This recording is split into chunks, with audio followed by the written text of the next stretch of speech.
Hello hi welcome to Saji's innovations. ഇന്ന് Sunday ആണ്. ഇന്നത്തെ സ്പെഷ്യൽ ലഞ്ചിൻ്റെ ഭാഗമായിട്ട് എൻ്റെ വൈഫ് ഒരു കിടിലൻ പ്രോൺ ബിരിയാണി ഉണ്ടാക്കിയിട്ടുണ്ട്. ഇത് ചെമ്മീൻ ബിരിയാണിയാണ്, അടിപൊളിയാണ്. അത്യാവശ്യം ചെറിയ ചെമ്മീനാണ്, കണ്ടോ?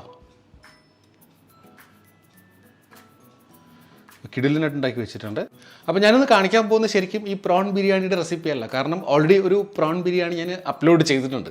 വേണമെങ്കിൽ എൻ്റെ ലിങ്ക് ഡിസ്ക്രിപ്ഷൻ ബോക്സിൽ കൊടുക്കാം, എല്ലാവരും അതും കൂടെ കയറി കാണുക. എൻ സ്ക്രീനിലും കൊടുത്തിരിക്കാം കേട്ടോ. നമ്മൾ ഉണ്ടാക്കാൻ പോകുന്ന ഈ ബിരിയാണിക്ക് ഒരു സൈഡ് ഡിഷ് എന്ന് പറഞ്ഞാൽ ബിരിയാണിക്ക് എപ്പോഴും ബെസ്റ്റ് സൈഡ് ഡിഷ് റൈത്ത തന്നെയാണ്. സോ നമ്മളിന്ന് ഉണ്ടാക്കാൻ പോകുന്ന റൈത്തയാണ്. അതിൻ്റെ റെസിപ്പിയാണ് നിങ്ങളെ കാണിക്കാൻ പോകുന്നത്. റൈത്ത എന്ന് പറയുമ്പോൾ ശരിക്കും ബിരിയാണിക്ക് മാത്രമല്ല, ഈവൻ ഫ്രൈഡ് റൈസിനായാലും ചപ്പാത്തിക്കായാലും വെറുതെ കഴിക്കാനായാലും വളരെ ഹെൽത്തി ആയിട്ടുള്ള സാധനമാണ് റൈത്ത. അപ്പോൾ റൈത്തയ്ക്ക് ആവശ്യമായ ഐറ്റംസ് ഞാൻ എടുത്ത് വെച്ചിട്ടുണ്ട്, കാണിക്കാം.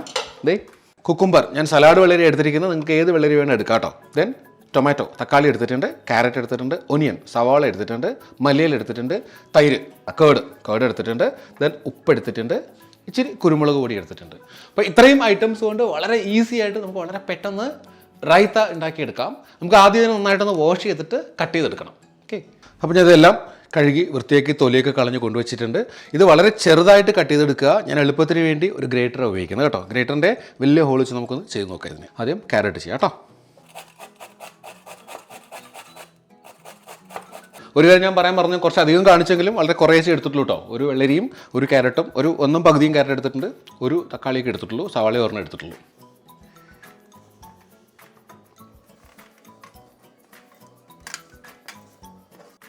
ഇനി ചെയ്യാൻ പറ്റുന്ന വെള്ളരിക്കയാണേ. വെള്ളരിക്കയുടെ കുരു വേണമെങ്കിൽ കളയാം, പക്ഷെ കിടന്നാലും കുഴപ്പമൊന്നുമില്ല. ഞങ്ങൾ കുരു ഉൾപ്പെടെ ഉപയോഗിക്കുന്നത്.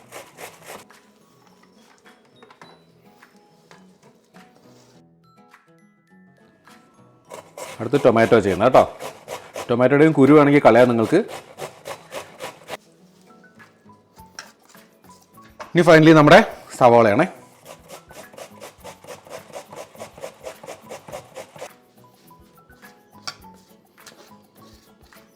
അപ്പോൾ നമ്മൾ വെജിറ്റബിൾസ് എല്ലാം കട്ട് ചെയ്തെടുത്തു. ഇതിനൊരു പ്രത്യേക അളവൊന്നുമില്ല. നിങ്ങൾക്ക് ഏതെങ്കിലും ഒരു സാധനം എക്സ്ട്രാ ആഡ് ചെയ്യുന്നുണ്ടെങ്കിൽ ആഡ് ചെയ്യാം കേട്ടോ. നമ്മളിപ്പോൾ സവാള ഒരെണ്ണമായിട്ട് വേണമെങ്കിൽ രണ്ടെണ്ണം ആഡ് ചെയ്യാം, ടൊമാറ്റോ ആണെങ്കിൽ രണ്ടെണ്ണം ആഡ് ചെയ്യാം, ക്യാരറ്റും എക്സ്ട്രാ വേണമെങ്കിൽ ആഡ് ചെയ്യാം കേട്ടോ. ഇനി ഇതിലേക്ക് ഇടാൻ പോകുന്നത് കുറച്ച് മല്ലിയില അരിഞ്ഞെടുത്തതാണ് കേട്ടോ. പിന്നെ ഒരു കാര്യം ഞാൻ നേരത്തെ പറയാൻ വിട്ടുപോയി, പച്ചമുളകാണ്.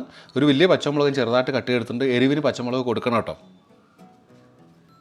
ഇനി ഇതിലേക്ക് ഒഴിക്കാൻ പോകുന്നത് 2 കപ്പ് തൈര് കേട്ടോ.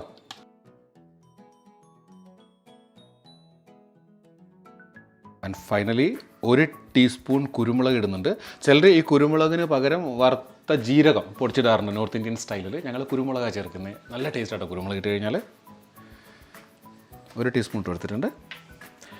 പിന്നെ ഇത്രയ്ക്കും ആവശ്യമായ ഉപ്പ് വേണം. ഞാൻ 1 ടീസ്പൂൺ ഉപ്പ് ഇട്ട് കൊടുത്തിരിക്കുന്നത്. നോക്കിയിട്ട് വേണമെങ്കിൽ പിന്നെ ആഡ് ചെയ്ത് കൊടുക്കാം കേട്ടോ. നന്നായിട്ടൊന്ന് മിക്സ് ചെയ്തെടുക്കാം.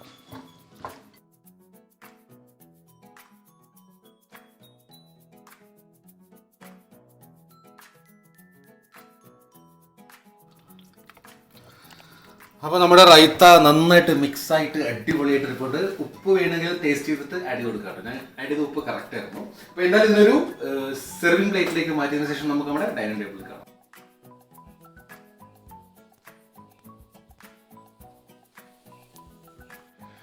അപ്പോൾ നമ്മുടെ റൈത്ത ഈ ഒരു സെർവിങ് ഡിഷിലേക്ക് മാറ്റി ഞാൻ ഭംഗിയാക്കി കൊണ്ടുവച്ചിട്ടുണ്ട്.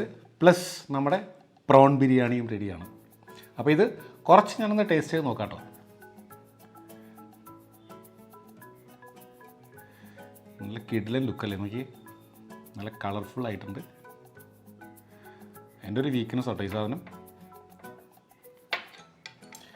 വെറുതെ ആദ്യം ഒരു ചെമ്മീനും ചെറു റൈത്തയും കൂടി എടുത്തിട്ട്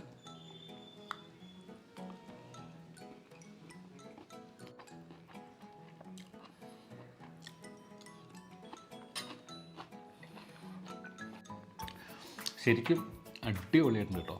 നിങ്ങൾ ഒരു പ്രാവശ്യം ഇത് ട്രൈ ചെയ്ത് നോക്കിയാൽ ഉറപ്പായിട്ടും ഈ ബിരിയാണിക്ക് മറ്റൊരു സൈഡ് ഡിഷിനെ കുറിച്ച് ചിന്തിക്കുകയില്ല. അത്രയ്ക്കും ടേസ്റ്റിയാണ്, ഹെൽത്തിയാണ്, ഈസിയാണ്. അപ്പോൾ ഈ ഒരു റെസിപ്പി എല്ലാവർക്കും ഇഷ്ടമായി എന്ന് ഞാൻ കരുതുന്നു. ഇഷ്ടമായെങ്കിൽ ഇതുവരെയും എൻ്റെ ചാനൽ സബ്സ്ക്രൈബ് ചെയ്തിട്ടില്ലെങ്കിൽ ദയവായിട്ട് സബ്സ്ക്രൈബ് ചെയ്യുക. സബ്സ്ക്രൈബ് ചെയ്യുമ്പോൾ ബെല്ലൈക്കൺ എനേബിൾ ചെയ്യാൻ മറക്കരുത്. ബെല്ലൈക്കൺ എനേബിൾ ചെയ്യുമ്പോൾ ഓൾ എന്നൊരു ഓപ്ഷൻ വരും. ഓൾ പ്രസ് ചെയ്താൽ ഞാൻ അപ്ലോഡ് ചെയ്യുന്ന എല്ലാ വീഡിയോസിനും നോട്ടിഫിക്കേഷൻ അപ്പോൾ തന്നെ കിട്ടുന്നതായിരിക്കും. സോ മറ്റൊരു വീഡിയോ ആയിട്ട് വീണ്ടും കാണുന്നവരെ ബൈ ഫ്രം സജീസ് ഇന്നോവേഷൻസ്.